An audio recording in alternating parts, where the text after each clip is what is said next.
April Autism Awareness Month.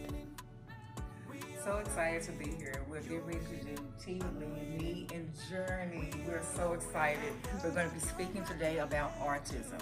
Such, bring awareness to the community. God is so good, y'all. I'm telling you, the doors He's opening, the people He's allowing us to meet, to bring, our story, Journey story, the transition, the journey of Journey, what we've been through. So, Journey, you got anything you want to say?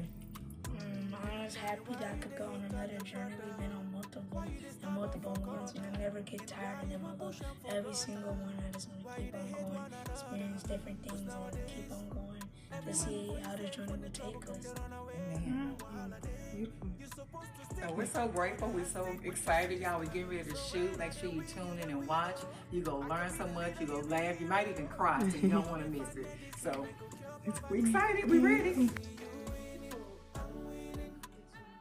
I have a little cousin who's around 5, and he went from speaking to being nonverbal, and we went to get him tested, and they had said that he was on the lower end of the scale, and so we're waiting on the school process because they want to see if they want to put him in special needs classroom or regular classroom to see what works best for him as far as communication, because they feel like school would be good for him to speak. Right. But I just had a question on any recommendations on what we could do at home while we wait for kind of the school process.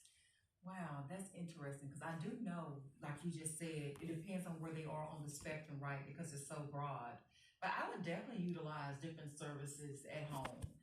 That's the same thing I did with my child. If it's just something I don't know, if it's something like the little, so let me ask you this. So is it did you say, is it speaking? Because they told us when we had asked, they were like, it's not that he can't, he just doesn't want to. Yes, and that's common. That's very common, actually. But yeah, I would just look into games that's more engaging that will make them want to speak. I don't know, like if it's, I know a lot of kids, we're in such a digital world, like even the tablets and the phones, I'm noticing a lot of kids respond to that. Not too much, but the games that they do have, I don't know if it's called a Becca, but there are different programs that they can use to help them be more vocal, and it brings out that, I won't say shyness, but because here's the thing, and I'm so glad you said that. It was one child that never hardly spoke ever, but it was one time they were sitting at a dinner table, and I think that person that cooked that day wasn't a cook. And the word that the child said? That this is nasty.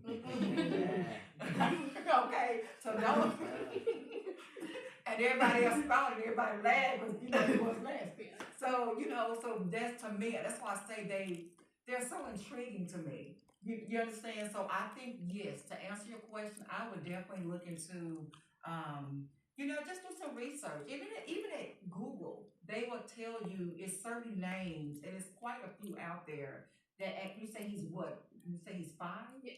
Okay, at his age, look at some games that they recommend for mobile skills.